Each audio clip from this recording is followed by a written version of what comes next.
On ne doit pas se taire.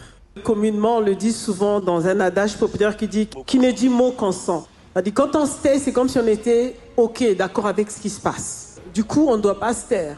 Il faut en parler. Lorsque c'est un enfant qui voit qu'il y a un dysfonctionnement, il y a des abus, il y a des choses qui ne vont pas, qui ne tournent pas rond dans la famille, il faut que l'enfant puisse trouver le moyen, parce que justement, le fait de ne pas parler peut également créer des traumas à l'intérieur de la personne qui voit tout ce qui se passe. Donc ne pas parler, c'est pas juste on va préserver l'unité, mais ça peut encore compliquer les choses et la première victime va être la personne qui a regardé cela, dit mais ce n'est pas juste, ce n'est pas bon. Donc il faut en parler.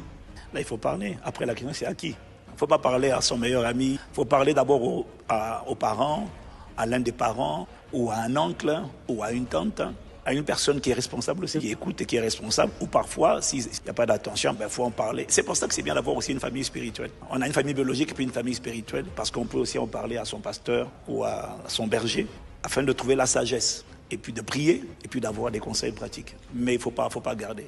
Sinon, ça va pourrir de l'intérieur, ça détruit. C'est pas que ça peut, ça détruit, ça va détruire. Le meilleur moyen d'aider un bourreau, le meilleur moyen d'aider quelqu'un qui inflige vraiment de la souffrance, c'est de l'aider à sortir de l'obscurité. C'est véritablement qu'il soit dévoilé et là, sa folie va s'arrêter.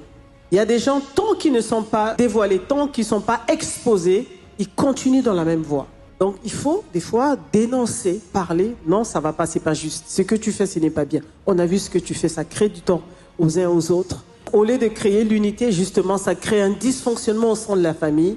Il faut arrêter, donc il faut en parler. Il faut que ça soit rendu public, du moins d'abord, dans un premier temps, au niveau de la famille, au sein de la famille, et après chercher quelqu'un, de l'aide de l'extérieur, hein, comme a dit l'apôtre tout à l'heure.